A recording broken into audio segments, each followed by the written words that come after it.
Welcome to the Mormon Faircast. I'm Ned Scarsbrick, and one of the many volunteers of Fair Mormon who help those with faith issues. These podcasts will be a series of 9 episodes done by Karen Trifoletti from the I Believe podcast. Each episode deals with issues regarding how the Bible is a reliable source of truth. These podcasts are used by permission of Karen Trifoletti and the I Believe podcast group. And now, the authenticity of the Bible. Intended for all truth seekers, from agnostic and religiously unaffiliated to those intellectually struggling, or friends of other faiths seeking to know more about life's meaning, Christianity, or Christ's church. Your host is Karen Trifoletti, a self-identified, perfectly imperfect, but graced follower of Jesus Christ. For more podcasts or information, please visit our website at ibelievepodcast.com or subscribe on iTunes. Here's Karen. Welcome once again to I Believe Podcast, Expressions of Faith. We are continuing our series of casts about the authenticity of the Bible. We'd like again to welcome G.M. Johnson with us today. Welcome, hey, Dave. Good to be back with you. In today's society, there are so many attacks against the person of Jesus Christ as well as the Bible. So today, we're going to look at various methods that are used by biblical scholars and critical historians to authenticate things as historical. So one thing that those with faith in the Bible are confronted with often, Dave, is the insinuation that the entire text of the Bible is some made-up legend developed over time. To our listeners, today we're really going to give you some tools and examples of things that show and illustrate that the events described in the Bible actually took place. I know there are a number of different criteria that are used to consider something viable, even historically, and we touched a little bit on this in the overview cast, but we'll go into more detail here. So, Dave, let's start off with the need for multiple attestation. This is something that helps solidify a historical account. So it's true that for a lot of things there's no witnesses, or maybe you have one witness to a given thing, but historians obviously want to have multiple sources for an event, and the more sources we have, the more certain we can become that that event was historical, and we also want different kinds of sources. And so it's important that we have multiple sources that even give us independent detail from those sources. Perfect. We touched on the concept of having early testimony for Christian beliefs in the context of the core biblical discussion. I think with the attacks that we sometimes see in the popular culture as well as the media, it would probably be good to address that head on. It seems logical to me that if we could establish that Christian beliefs happened early on and were not due to this kind of legendary development over time, that would be key. Could we walk through the example you referred to in a previous cast about Paul? We have letters from Paul which predate the Gospels, and so scholars have identified also several places in there where we have creedal material that's very, very early, and so even atheist and agnostic scholars of the New Testament date the material in there within 2 to 3 years after the resurrection. And I'm not talking about the letters of Paul, I'm talking about this early creedal material that Paul quotes in his letters. And so it's been one of the huge stumbling blocks for a lot of people that think the resurrection might have been a legendary development. It's way too early for any kind of legendary development to have developed. I think many people would find it amazing that we have information that scholars, even atheists and agnostic ones, date that early and close to the time of the crucifixion. I would like it if you'd walk our listeners through just step by step the reasons we know that it can go back so early. Let's go through this passage in detail that you're referring to and maybe give our listeners the details on why scholarship is so certain about this being one of the earliest teachings that went so far back in the early church. But before we walk through that, can I just ask you to clear up one thing? You mentioned that even atheists and agnostic scholars agree this material is early. I think lots of people would assume that if somebody's an atheist, they don't believe a word of the Bible or anything contained in it at all. Would you agree that that's a misperception that's out there? Absolutely. There's obviously theological things in the Bible or miracles or things like that an atheist or a skeptic may not accept.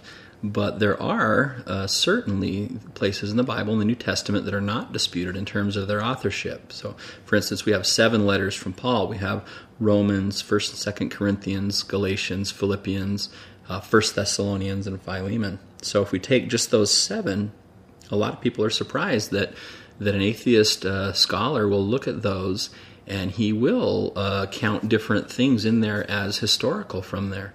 And so our first example, I'd like us to go through some of this material. It's in 1 Corinthians 15, 3 through 8. If you want to go ahead and read that, we can walk through it. Sure, I have that, Dave.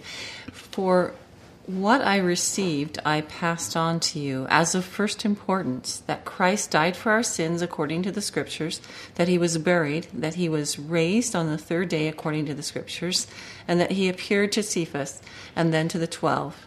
After that, he appeared to more than 500 of the brothers at the same time, most of whom are still living, though some have fallen asleep. Then he appeared to James, then all of the apostles, and last of all, he appeared to me. A couple things in there that people can tell it's very, very early. Number one, we see the term Cephas, which is the Aramaic name for Peter. We also notice how Paul says, what I received. This is a key phrase for scholars because the underlying Greek, it's a technical term that shows that he's referring to kerygma, basically an early oral formulation or creed that he learned, that he gave to them. And so back in antiquity, what they would do, they had a lot of people that were illiterate, and they would often memorize sayings as an oral formulation. And this was done so that people would memorize those teachings and they wouldn't be lost. And you can think of this if you're at home, you turn on the radio and you hear a song that you haven't heard in 10 years. Right. And you know what those next words are going to be because that is a good way for the mind to learn. And so that was the way they memorized this tradition. And he also says, I passed on to you. And this is, again, another one of those key terms in the underlying Greek that they can tell he's relaying reciting this oral formulation. And so he's referring to the teaching them at Corinth, this creed that he had learned from the apostles. And what's so powerful about this, when you think about that passage in particular, is that you have the core of the gospel right there in that formulation, that Christ died for our sins, that he was buried, and that he was raised on the third day. So then he gives us a list of appearances, including both groups and individuals, right, Dave?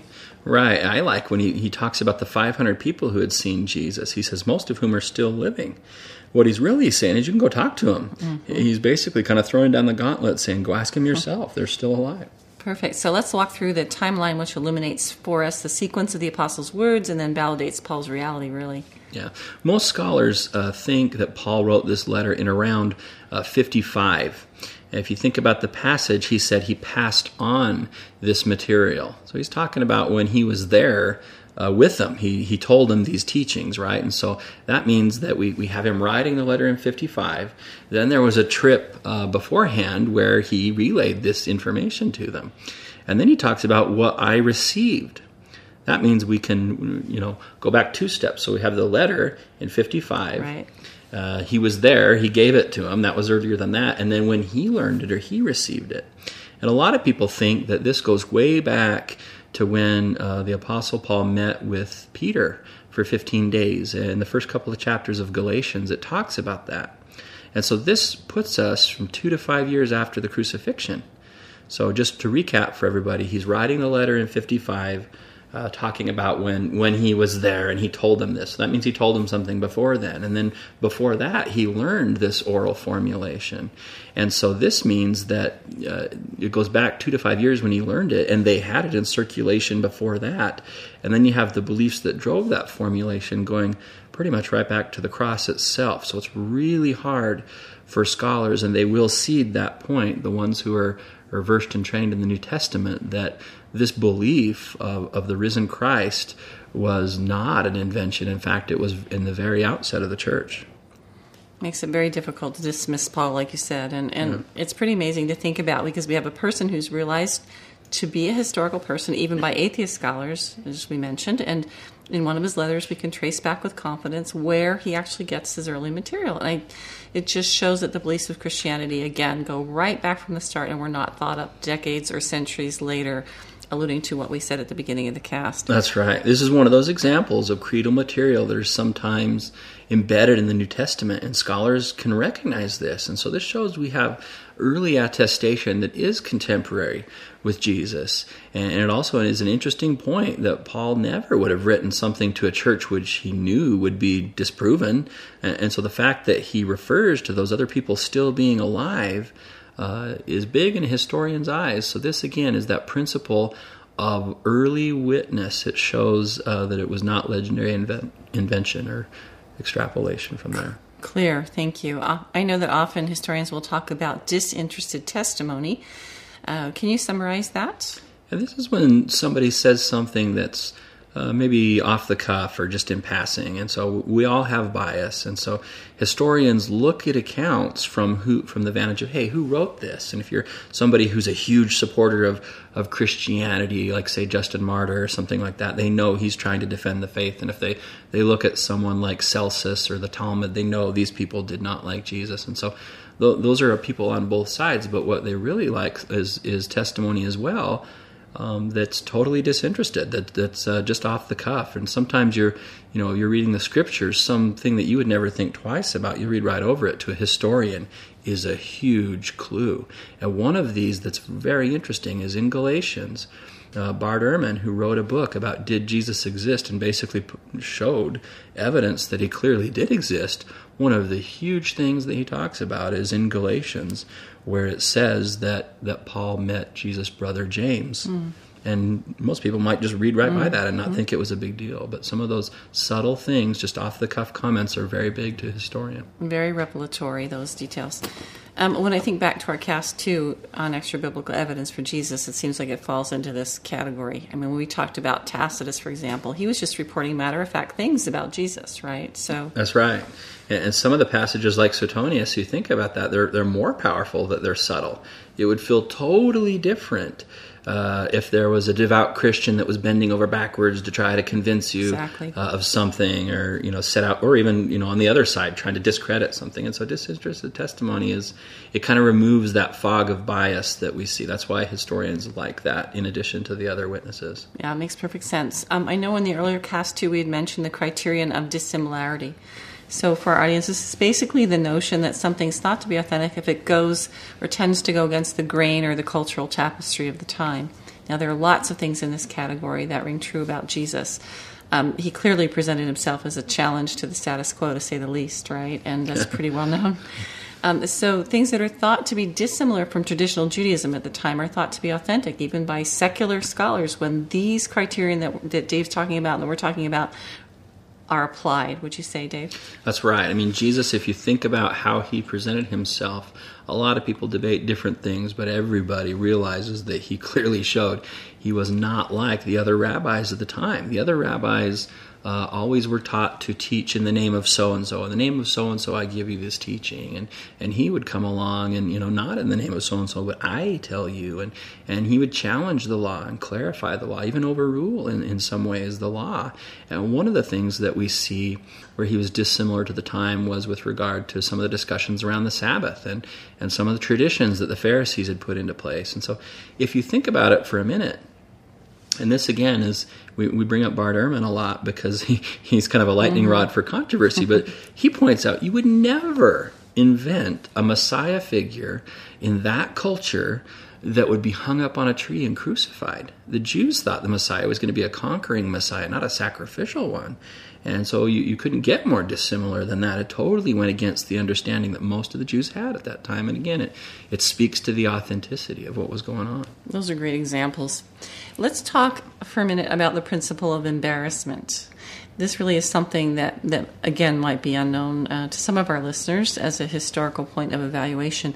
Usually as a people of faith, we're not used to looking at the scriptures this way. It's almost funny sometimes when you learn to approach the text this way, using some of the tools that critical historians use, because you see that there's just no way in the world you'd make up some of the things, like you just pointed out, that are in the New Testament, because they don't always paint Jesus, or the apostles, in fact, in the best light. And they really are in that sense of the word embarrassing. You think about it. I mean, remember the question I asked in the opening cast there. It's human nature to lie. Everybody's lied at some point in their life, a little white lie or whatever, to make yourself look better. But it's just human nature. You would never tell a lie to make yourself look worse. True. And so, you look at some of these embarrassing things, the apostles, they don't come off that bright in the New Testament sometimes. They don't get over and over again. They do not understand what Jesus is telling them. And Jesus, it's his great hour of need. He really needs them. And they fall asleep on him, not once, but twice. It's Jesus' family. It's not his family or his apostles that go to give him a proper burial. It's Joseph of Arimathea, a member of the Sanhedrin. This is the council that sentenced Jesus to die. And True. so the fact that Joseph of Arimathea is attested by all four Gospels, you would never make up something involving a prominent member of society from the opposing viewpoint that they could have just said, no, we didn't, and totally refuted that. Remember, witnesses were alive at the time. Even a liberal dating of the Gospels, we know that there were witnesses that were alive. You would never create something embarrassing like that to your cause. You look at things like Jesus referring to Peter as saying, Satan, get behind me, Satan, or things like that. You would never make up something with those kinds of details if you were creating this to try to get followers. You just wouldn't make those kinds of things up. They're too embarrassing. Exactly. I hope this is really helping our listeners. These are so compelling examples. And then we also, Paul rebuking Peter is another example of what you're speaking about for being wrong about a theological issue. I mean, that's not very comfortable either to have that, Right. in print for posterity. It's also true when you sit back, I think, and think about it, that most of the epistles are about problem solving, right? Problems being resolved. And if you were actually thinking about it, and thinking that you're trying to create a new religion and trying to get people to follow this religion, you wouldn't want problems necessarily to be aired in the open like that. You just wouldn't. It's just not comfortable. It's also, quote, embarrassing that Peter denies Jesus 3 times. I mean, again, you would never invent a scenario where your main apostle did something like that. I would also have to say, Dave, that when you look at the scriptures, the male disciples run away, and the women are the brave ones. That's right. And I don't know of any guy out there, any dude, that would write a gospel and have the men be total, quivering cowards and run away, and the women are the ones that stand by Jesus. And you also wouldn't have the women, if you were to create something like this, you would never have them be the witnesses of the resurrection in that culture, because you wouldn't have got any mileage out of it. And so surely if you were creating something like this, you would have male witnesses be the first witnesses. And it's even more incredible that if you think about this principle of embarrassment, that the disciples are doubters when they hear about him, not only when hearing about him rise, but they're doubtful, some of them, even when they see him. Jesus is considered to be out of his mind by his own family. They come to seize him and take him. You don't hear a lot about these kind of verses in church, but it's that principle of embarrassment. You wouldn't make that up. He's deserted by his own followers. If you're making up a Messiah figure, you'd never put that in there, that he was not believed by his own brothers, or the people that are listening to this. It's just important to think that these are techniques that historians use when they approach a text critically to see if it's, looks like it's something that's made up. And it's just not human nature. You don't make things up that are embarrassing like that. And the reason that they have these things in there is because it was sacred tradition to get it right. Well, that's great. Thank you for highlighting those examples. It's also embarrassing, quote unquote, if you think that Jesus is thought by some to be a deceiver. He even gets Jewish believers so upset to the point that they want to stone him, as we know. You mentioned that he's called a madman, but he's also called a drunkard and a demon possessed. Again, these aren't very favorable attributes of some to describe him. I just want to reiterate then and underscore what you said for our listeners, that the New Testament can hold up to literary scrutiny like this to show that human nature just wouldn't allow people who are trying to invent a religion or create a following to put these kinds of things in the Gospels. And with all the attacks on the Bible, it's important for people to arm themselves with this kind of knowledge and understanding in order to defend their faith.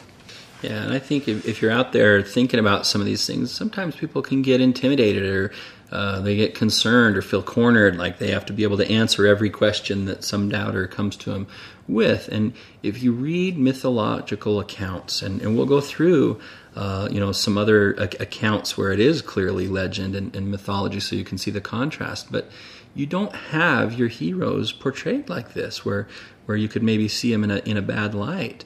And so this is what leads scholars to think that these accounts are genuine. And we'll look at some of that difference in future casts, so you can see when we do the Gospels what the difference is between reporting of history versus something that's been embellished. Perfect. I know we've talked a lot about the Apostle Paul in these casts. This leads us again to the concept of enemy attestation. He previously started out as an enemy to Christianity and then became this great missionary. Do you want to touch on this concept of enemy attestation conceptually, Dave? Yeah, basically, conceptually, it's when somebody has zero reason to say something in your favor. They have all the reason in the world to say things against you. Enemies don't just dish out compliments like that when you're clear on the other side of the fence. And so if you're at home, I want you to think of this example. We're not getting it into politics here, but I just want you to think of somebody on the extreme right or the extreme left. Just think of a person in your mind. Doesn't matter which side. Totally committed to their position. Very well known, very prominent, and just overnight does a 180 and totally comes to the other side. That's really hard to imagine. And with Paul, here you had a guy, he was consenting to the Christians' deaths. He had zero reason to do a 180 to say that. And matter of fact, he had every reason not to say it. The only thing he had to gain by saying this was his own torture and death. And so enemy attestation is a real big deal for historians. Somebody's saying something when they don't have any motivation to do it. It demands an explanation. And that's why the scholars are always so intrigued by Paul. I think it's important that each of us learns to approach the Scriptures this way and to become conversant of some of the ways that things that support Scripture in this way. The kinds of things we've talked about, early testimony, eyewitness testimony, disinterested testimony, embarrassing testimony, all of that. And so I hope it's been helpful for our audience that you've been with us today and we've discussed these kinds of things. Dave, would you like to say anything else about these concepts as we wind up the cast in closing? Yeah, as we've gone through this cast, we've kind of used some of these literary techniques that people use, a historian, when they look at a document critically like this. They can come at the New Testament without the, presupposition that it's the inspired Word of God and look at it critically like this. And even if we look at it in that way, with Jesus, we have multiple witnesses, early witnesses, eyewitness witnesses. We have disinterested testimony, embarrassing testimony, enemy testimony. And so the Gospels and the New Testament show us that we have very good reasons to put our faith there. They pass these tests of critical analysis that we can put on the text. And I just like to ask people, as I said before, if you're on the fence or trying to believe, just be open-minded and consistent. If you treat the New Testament fairly and just give it a fair shake as you're seeking, I think it comes out very well. Thank you so much, Dave, again for joining us on the I Believe podcast. And listeners, let us know if you have any comments or questions for Dave or myself. You know where to find us at IBelievePodcast.com, Facebook, Google+, or YouTube pages. God bless you. Look forward to hearing from you. Thank you for listening to I Believe, Expressions of Faith, with host Karen Trifoletti. For the video of this podcast, visit our website at IBelievePodcast.com. Like us on Facebook at Facebook.com/IBelievePodcast. Follow us on Twitter, or give us a call at 1-855-KNOW-GOD-1 with your sincere questions. Karen would love to hear from you. If you like this podcast, you can help support it by subscribing to it in iTunes or writing a review. Post a link on your blog or Facebook page. As always, the views and opinions expressed in this podcast may not represent those of the Church of Jesus Christ of Latter-day Saints or that of Fair Mormon. Thanks for listening.